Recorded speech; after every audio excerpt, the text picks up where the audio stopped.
It is another edition of Ball. He is Tom Luginbill from ESPN. I am Ryan Brown. As we record this, Luginbill fresh back from the sidelines at beautiful Wallace Wade Stadium for a Monday night game that surprised a lot of us. How are you, Lugs? I'm good, man. How are you? I'm doing great. Thanks a lot. MyBookie.ag brings you the show. MyBookie.ag, code next round, where if last night you'd had Clemson, you'd have been a loser. But if you'd had Duke, you'd have been a winner. MyBookie.ag, code next round for that sign-on bonus. Up to $200 on any sign-on account over $50. You've got a great sign-on bonus waiting for you there at mybookie.ag. Bet anything, anytime, anywhere. Mybookie.ag, code next round. I will give my man Lance Taylor, who you'll talk to tomorrow, credit. He called this one. He said Duke would win this game outright, and boy, did wow. Yeah, he did. He did. He's in the minority, I can tell you that.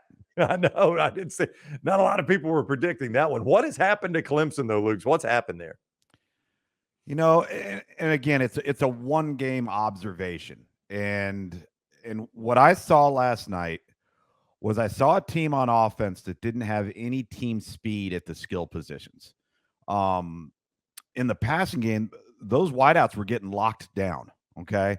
I fear, and it may be premature to say this, but I fear that maybe Cade Klubnik's not what everybody was expecting him to be or thought he was, because he certainly wasn't last night. But, and I said this during the broadcast, you know, most games are lost, they're not won.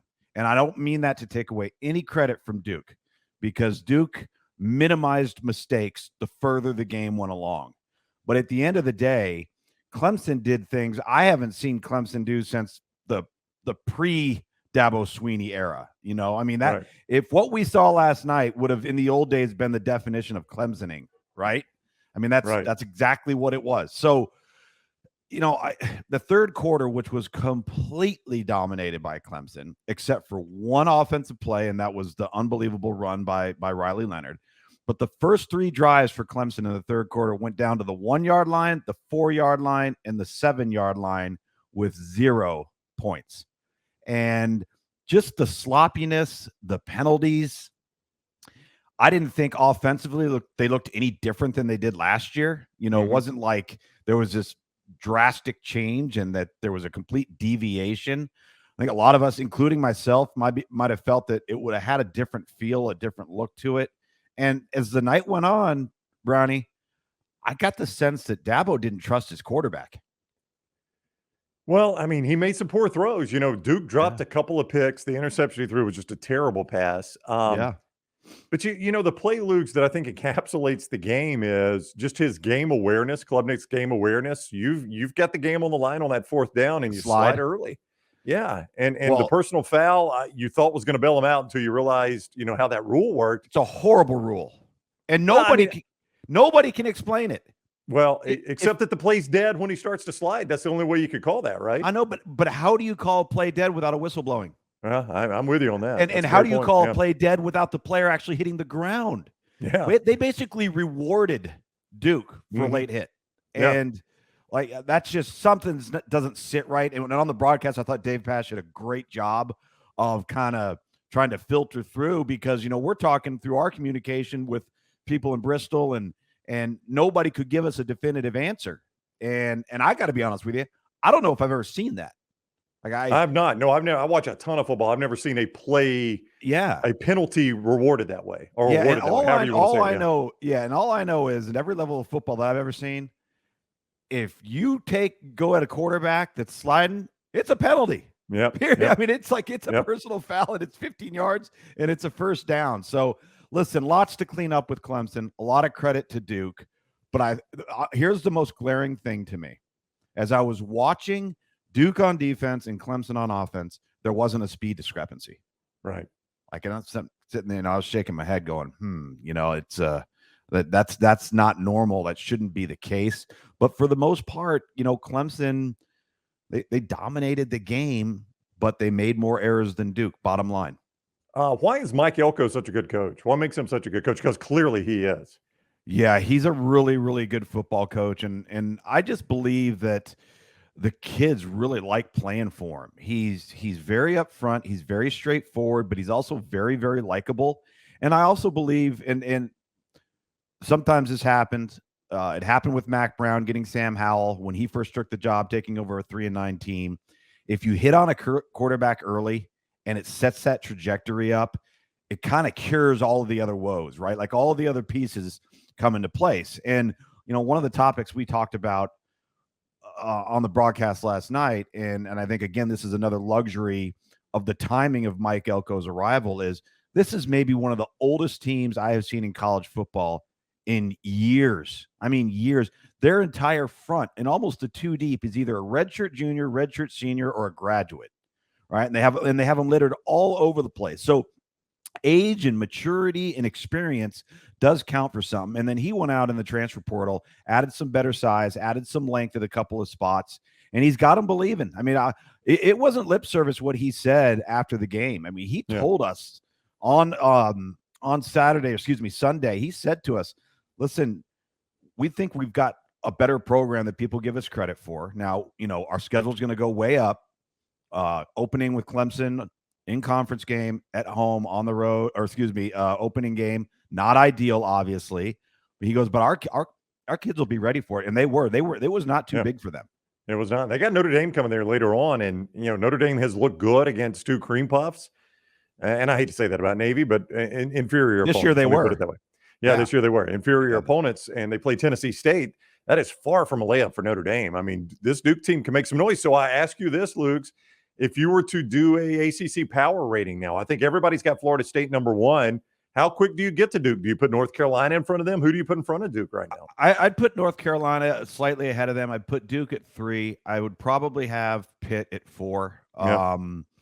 And the only reason why I would put North Carolina in front of Duke right now is just because of the significant level of improvement we saw from North Carolina on defense. Oh, yeah. I think everybody was hoping to see that they'd be better than they were a year ago, which it wouldn't have taken a lot to do that.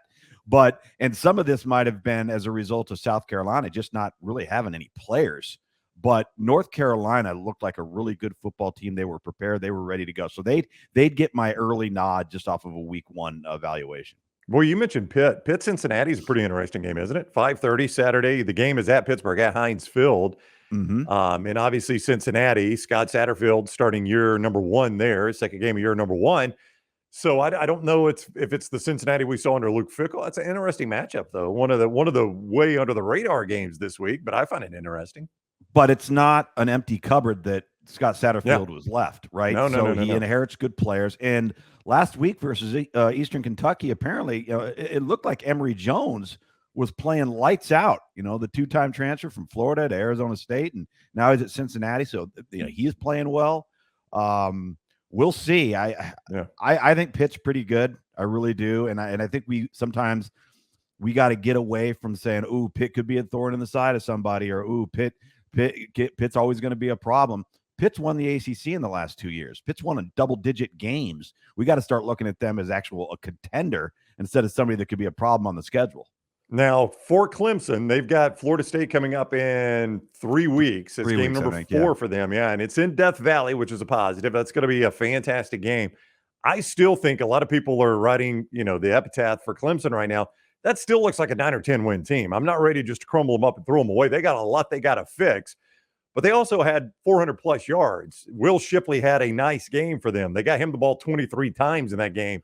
So for those that just want to say, well, the Clemson, bought a bill of goods hiring Riley as the offensive coordinator, he didn't call those fumbles and the interceptions. Yeah, I'm not willing to pin it all on Riley just yet. That team still got some promise there. Well, particularly on the defensive side of the ball. And offensively, though, I think they'll find their way. But, Cade Klubnik's going to have to be an awful lot better than he was. And, again, my concern is they're having a hard time getting guys open. And that was surprising to me.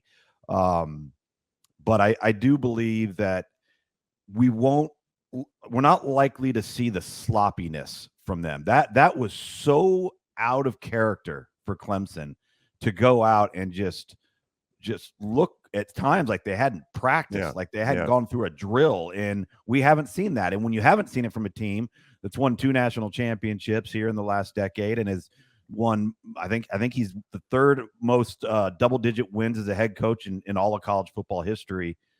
I mean, when it happens, it becomes more over magnified. And on a national stage last night with no competition, It was not a good look. Yeah, it was not. Have we heard from your cameraman? I know you lost him in the post game. No cameraman there. We had to do the high 20 shot on you. Have we heard from the cameraman? Everything okay? So that was by design. We actually chose not to do that for the safety purposes of safety, because the problem is that camera is not wireless. So you have 500, 600 feet of cable. It's about that thick. Right. It's plugged into it. And then you got the guys behind him that are looping it through. And I knew from where I was at, I could get to where I needed to go. But for him, that was just a safety issue. So from a production standpoint, we didn't have a sky because we had the blimp. And the problem is, when I got Elko, there was no way that I could, the way he was facing. Right. I knew I had an up cam, but I wasn't sure which one it was. And then my biggest problem, I wasn't worried about what camera it was, but when I finally got through there and bullied my way in, somehow my IFB in the back, the cable came out.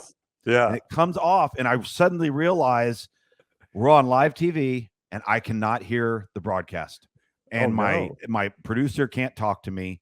And so fortunately, we didn't have the handheld camera, because had we had the handheld camera, you'd have seen me scrambling all over the place looking for this stupid cable. So I finally looked down at my right leg, and it's dangling on the cable a little bit past my knee.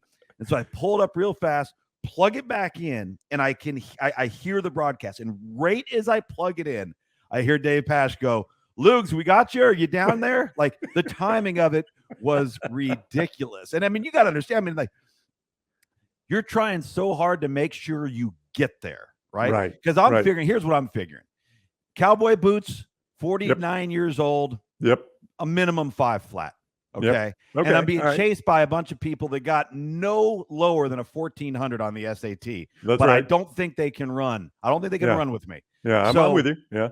But what happened, what I didn't anticipate was the angle drill, right? So I'm going directly. I'm about the 20-yard line. I'm going directly to that handshake. And the fans that got this way of me met me at like the point of boing at the intersection. And I got rocked around the whole 9 yards, and that's where my cable went out. Oh my goodness. Good. What a great night, you did a great job. And Elko is a likable guy. Duke's awesome. A program everybody could get behind. Just a fun night. Even in a 28-7 game, it was a fun game to watch, unless you're, of course, a Clemson fan. Sure.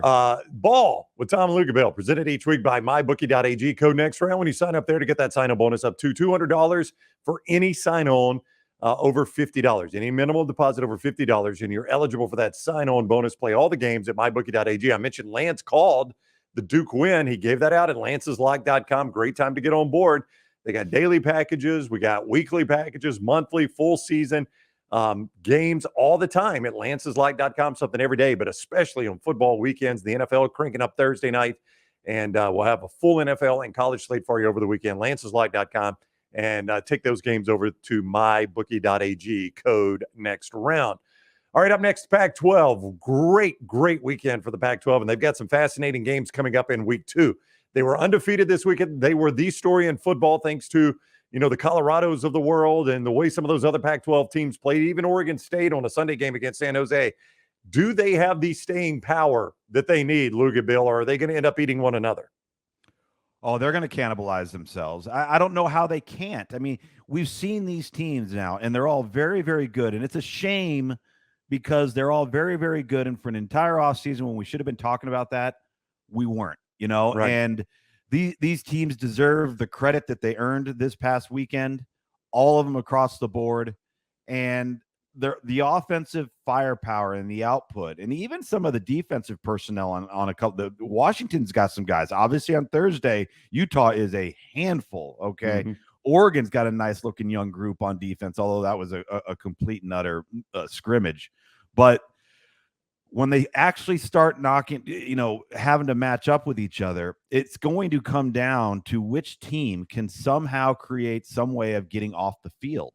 Because the only group, if you look at it right now, the only group, in my opinion, that would be, if it's relative to the Pac-12, not relative to the SEC, not relative to the Big Ten, relative to the Pac-12, the two dominant teams on defense are Oregon State and Utah. So if you're SC right now and you're taking on Oregon, how do you get off the field on defense? Like, I keep talking about one possession gains. Well, these things are going to go potentially late into the fourth quarter every single week. What is the statistical likelihood that somebody could literally run that gauntlet, go through that, and all of the teams they're playing against not have a hiccup? What if the Pac-12 champ has a really, really, really, really good 10-2 champion and they would miss the college football playoff?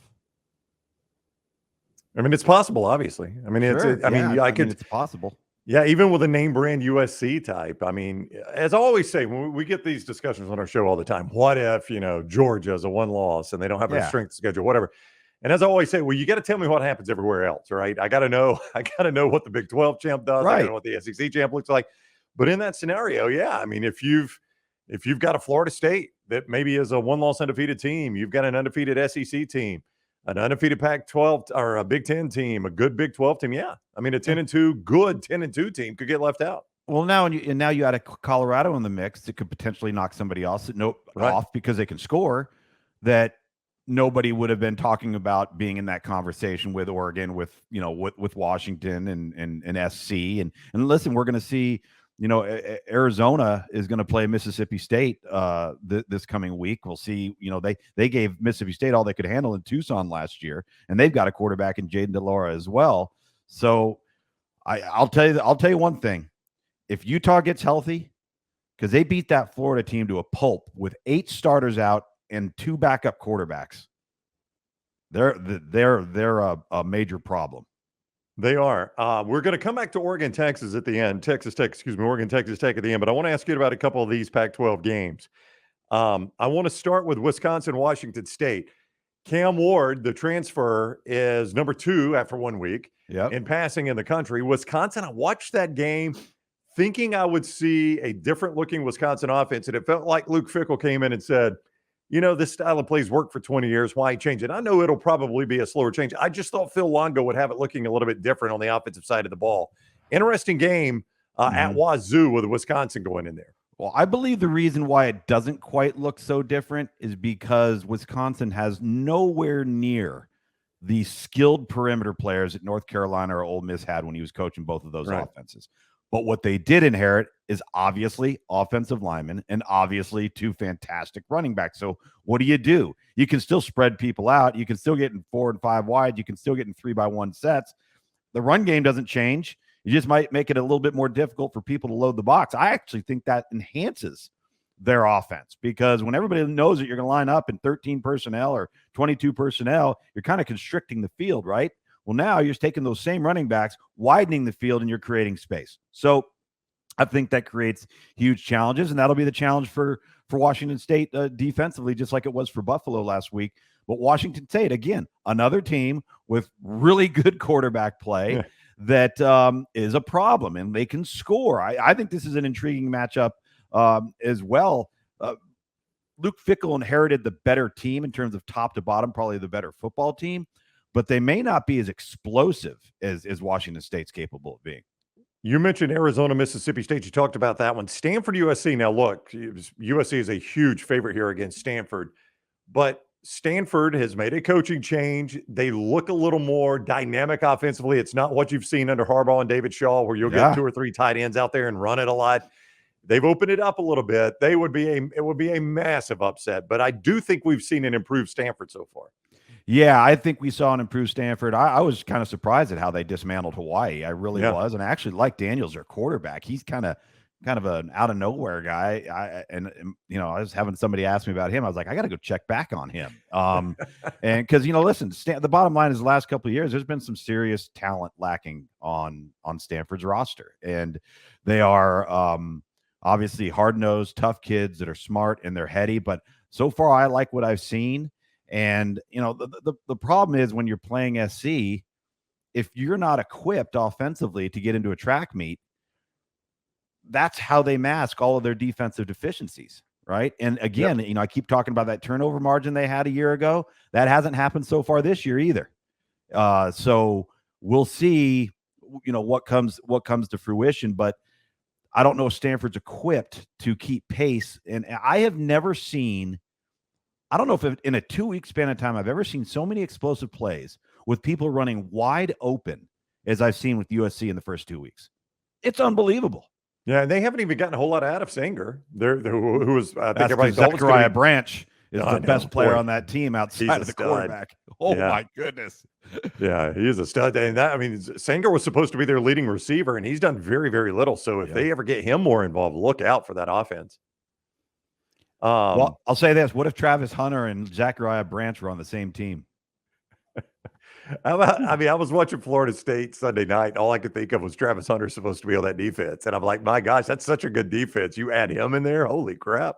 I know. And maybe that offense too. They're so dynamic at receiver, but I mean, he's that good that he could play he's some better. receiver Yeah. Oh, function. yeah. Oh, he's that good. Yeah. UCLA is at San Diego State. I'm watching that game against Coastal Saturday night, and Coastal's kind of hanging around, and then Dante Moore gets in that rhythm. He gets in that rhythm, and you're like, okay, this kid's got something. And then he's taking them right down the field. And I can't remember who your colleague was that was the analyst on the game. And they start praising him and how good he's playing and how good he looks. And then, boom, he throws an awful interception in the end zone. Just a huge freshman mistake. But, boy, you take that away, and that kid looked pretty good. He did. It always happens, too. I know, every time. No matter what, if you're on radio, you're on TV, the moment you do it, it never fails. But I agree with you. And I thought he looked smooth. I thought he looked poised.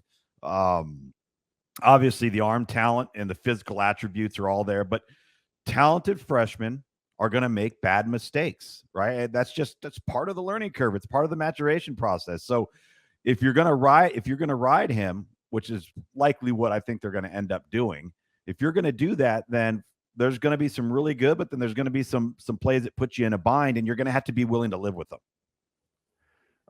Cal went to North Texas week 1, and Jaden Ott ran it up and down the field. They won by 37, win going away at North Texas. And here comes Auburn. Hugh Freeze was interesting in his news conference talking about how difficult it is to go on a West Coast road trip, play a 9:30 game because you're completely off schedule in everything you do. And he seems really, really worried about this. Not to mention the fact that Cal under Justin Wilcox might be a little bit better than we thought they were going to be in the offseason. It's a late night 9:30 ESPN kick and a fascinating game to me. It should be a fascinating game because I agree with you. I had Cal and SC last year, and I got to see Ott up close and personal. He's really, really good. He is as advertised, but the rest of the team was really in disarray, and you could tell there were going to be some staff changes. They needed to go in another direction, and did so from a leadership standpoint on offense. Got themselves a new quarterback with Jack Plummer moving on to play for Louisville. I think a Justin Wilcox coached team is always going to be tough and disciplined, even if they're outmanned a little bit athletically.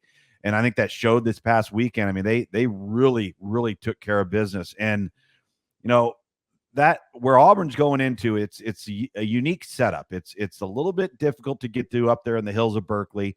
And you have a full bowl of a stadium, but it's not an overly violent, I guess you could say, atmosphere. Raucous. Yeah. What's that? Yeah, raucous. Great word. Yeah. Yeah, it's not just, oh my goodness, I can't hear. We're gonna have to come up with signals, or it's not generally like that. The problem in that stadium is Cal. Like they're scrappy and people undervalue them, and then they go out and they just play hard and they play good, and they may not look great on the hoof, and they may not be a team that you just get wowed, with athletes at every spot.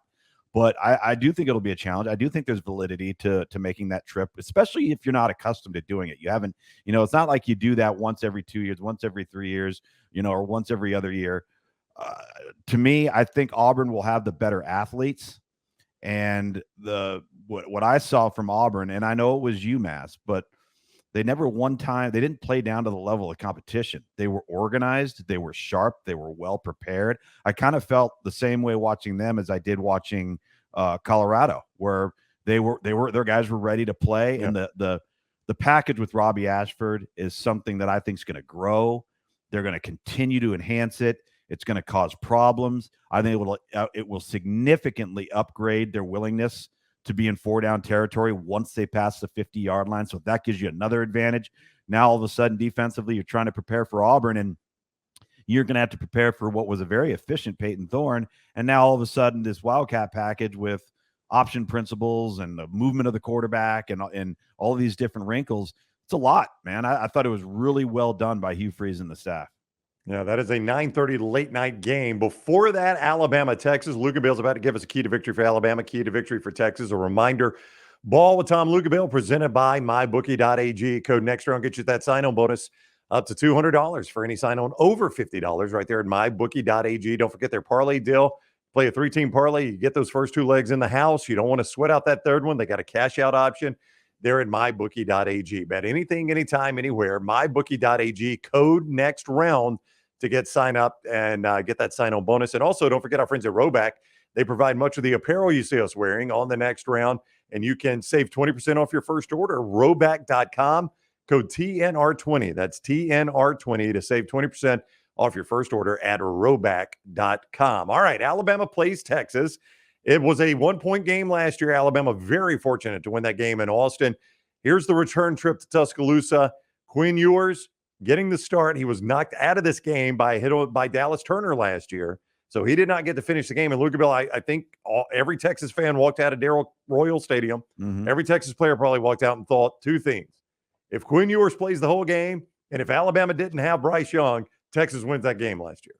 I think I thought it too. Everybody did. Yeah. And there's some validity to that. And, as Nick Saban would always say, every team's different. Every year is a different year. We're different. They're different. A lot of different faces. There's some things you can carry over and there's things that you can't. And so I probably oversimplify my analysis with this game. And I think it comes down to make Texas one-dimensional on offense by forcing them to have to throw the ball to stay in the game. And if you are Texas, you have to stop quarterback run. Make Jalen Milroe beat you through the air, because one team has a quarterback that you're not having to worry about their legs and all these creative plays and designated quarterback runs. So you're playing 11 on 10 for the most part. But when you have to prepare for Jalen Milroe, now it's a whole different animal. And both teams are preparing entirely different ways because of how the quarterback style is with each team. And, I think this is the best opportunity for Texas because they are catching Alabama early. And, Jalen Milroe, I thought looked really sharp. He was nasty in the run game. I mean, he was a problem. And he made some nice throws. Those windows are going to condense, like Nick Saban said in the press conference, when the level of competition goes up. So now the level of competition is going up, and we'll see if he makes those same level and those same types of throws versus a defense that Texas is going to bring to town. But I think all the pressure here, Ryan, is on Texas. Yeah. And the reason why I say that is, this is the best team Sark has probably had since he's been the head coach there. But this team has not been able to get over that hump. They've not, outside really in the most recent years, but outside of the Sugar Bowl against Georgia, they haven't been able to get that win that's in a highly anticipated matchup where they're technically not supposed to kind of press the reset button. It's kind of like Harbaugh a few years ago, where he couldn't beat teams that were ranked in the top 10. He rarely beat teams that were ranked in the top 20, and then they would struggle in a bowl game. And then he beat Ohio State one time, and all of that other stuff went away. It literally evaporated. That's what Texas has to do. If they want to take that next step, that's exactly what they have to do. And they're going to have to do it on the road. And I think this is a much more intriguing game because Jalen Milroe played well than had he not. And they played a bunch of quarterbacks last week. And now Alabama's going, okay, well, what exactly are we? I think they know a lot more about what they are, and probably maybe even more so than they thought they would because of Milroe's performance. All right, so let me ask you an X's and O's question. We saw Middle Tennessee try to spy Milroe some, and it led to a great moment with Tyler Booker. The spy leaves the ground. Tyler Booker plants him. When you spy a quarterback like Milroe, how does that impact Alabama's run game when you're having to dedicate a defender to spying the quarterback? And how does this indicate their coverage in the pass game, the defense's coverage in the pass game? Well, oftentimes the spy that you're going to have is going to come somewhere between the tackles, right? It's not going to be a secondary guy come down, and it could be, but that's generally not the case. But when you have a spy, you're taking somebody out of coverage because they can only go into a certain location before they void that location, and they're no longer in a position to make the play on the spy. So I think it limits your ability to cover certain areas of the field. If the quarterback throws the ball, for example, and you have that one defender that's just mirroring him at the line of scrimmage, then there's open space somewhere there, right, behind him. If you're going to spy him and the quarterback escapes the pocket, right? The one thing that you do have is the person that is spying him is not voiding something to come up and take the quarterback. Whereas if this was just a normal coverage player and he sees the quarterback, escape and get, let's just say, flush to the right, he comes off his guy because quarterback's coming out. Now he's voided his guy and he's given the quarterback another option. But with the spy, you don't do that. The spy is obviously a lot. You've allotted it to that player and that player only. So you're gaining traction with that quarterback, but you're losing something in coverage because that player's never been responsible for being somewhere. So to be honest with you, the spy can hurt you if the quarterback sits in the pocket and makes the throw. And that's if offensively, that's what you'd like to see happen, because you're going to have fewer defenders and more space behind him. He is ESPN's Tom Luginbill. That is Alabama, Texas. Don't forget that game is coming up Saturday night, 6 o'clock ESPN, with Herb Street and Fowler there. Game day is there, SEC Nation, everything in Tuscaloosa this weekend. It's going to be a phenomenal atmosphere. A ball with Tom Luginbill presented by mybookie.ag. Code next round when you sign up right there at mybookie.ag for that sign-on bonus. And don't forget lanceslock.com. That's where you get the games you play at mybookie.ag. Coming off a red-hot football weekend, including calling Duke outright over Clemson. Not a lot of people did that. You can get Lance's plays in daily packages, weekly packages, monthly packages, or a full season package at lanceslock.com. Go sign up today and mybookie.ag. Code next round. All right, final topic. A game, I get hung up on these games in the offseason, and for whatever reason, Oregon and Texas Tech is a game I've been hung up on all offseason. Now, I thought Texas Tech would win at Wyoming. I'm a big Joey McGuire fan. I like him as a football coach. I find this to be a fascinating game and a really tough spot for Oregon. I remember bringing it up to you on our show, and you said, I can't feel the upset with Tyler Shuck at quarterback until I see a better Tyler Shuck. They're coming off a loss, so I don't know if you saw a better Tyler Shuck or not. Well, I thought he played really well, particularly early in the game, but that was before Texas Tech really started struggling. Now, coming into the game, Texas Tech lost one of their best defensive front players in Isaac Smith. He's out for the year, so he didn't make the trip to Laramie. Then their middle linebacker, Rodriguez, he recovers a fumble in the first half. He gets hurt, leaves the game, doesn't come back. They don't know what his status is. Then the penalty bug started to hit them, and they became heavily penalized, and one of the penalties was on what would have been an interception. So a little bit of what we saw last night from Clemson, Texas Tech had a little bit of that hit them too. And listen, there's something about when my dad was a head coach at San Diego State, not to get off point here, but they had Marshall Faulk at the time, right? And they go up to Laramie. And this is when Wyoming had actual grass. They didn't have that beautiful brown and gold turf field that they have now. So the folks in Laramie decided they were going to flood the field. So the field turns into a slosh and mush in the whole 9 yards. But I say that because it's just a quirky, weird, different place to play. Not a huge crowd, this and that. But my dad texted me Sunday morning. He goes, "A damn Laramie trip." He goes, he never forgot, did he? You go to Laramie, man. He goes, there's something that makes it not, you're uncomfortable. And it's weird. So, and I think that happened a little bit to Texas Tech, and maybe Wyoming actually might be pretty decent too. Let's give Craig Bowl and his staff some credit, because those kids played really, really hard. I think they both did enough to lose the game, and maybe Wyoming made one or two fewer errors to be able to win the game. And again, one possession. That, you know what, that game is exactly what might be the Pac-12 every single week. Oh yeah. I mean, that type of scenario at the end of football games. So I think Texas Tech's got to regroup. They got to figure out how to get healthy if they can.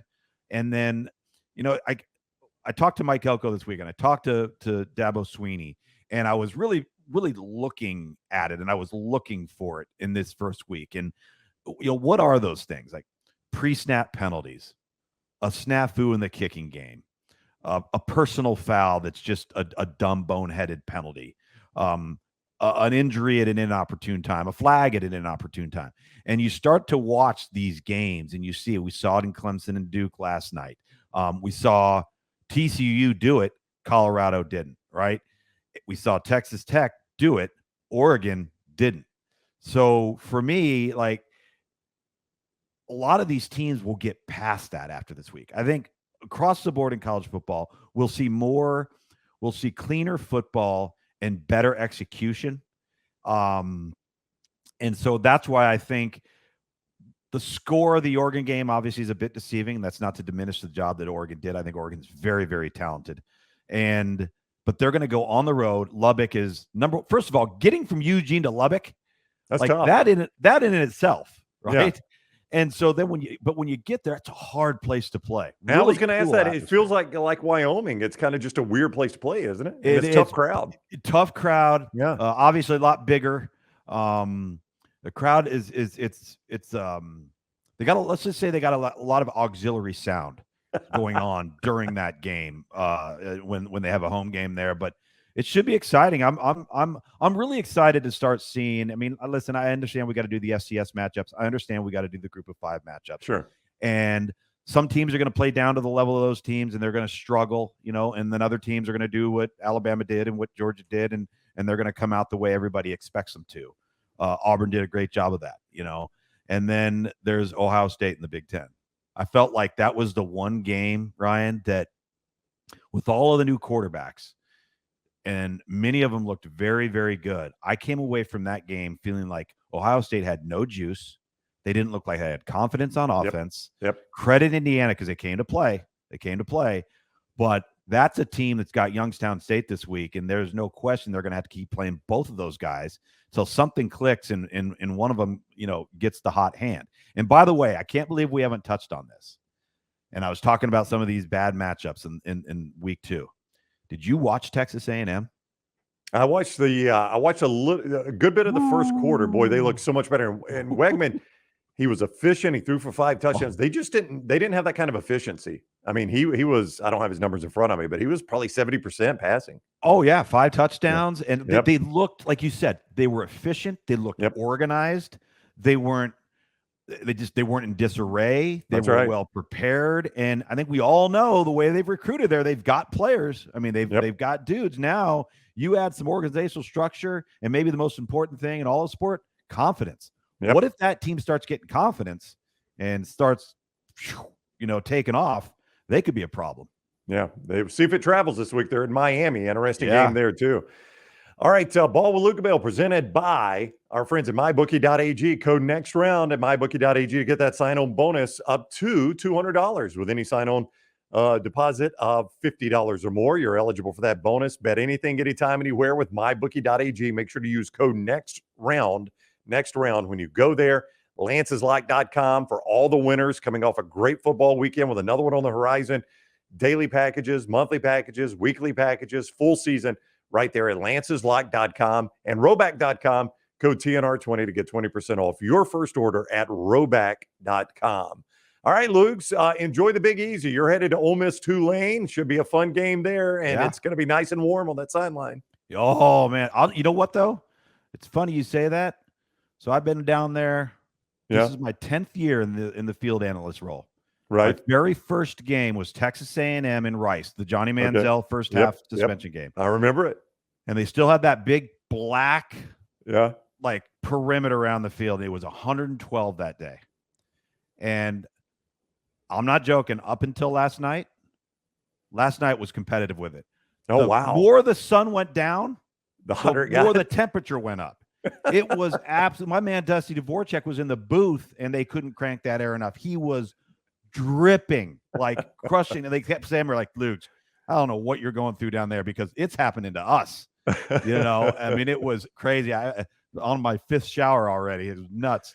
All right. Well, don't melt in New Orleans. I'll try not to. Ole Miss and Tulane for Luginbill this weekend. Luke's, enjoy, man. We always appreciate the time. All right. Thank you, man.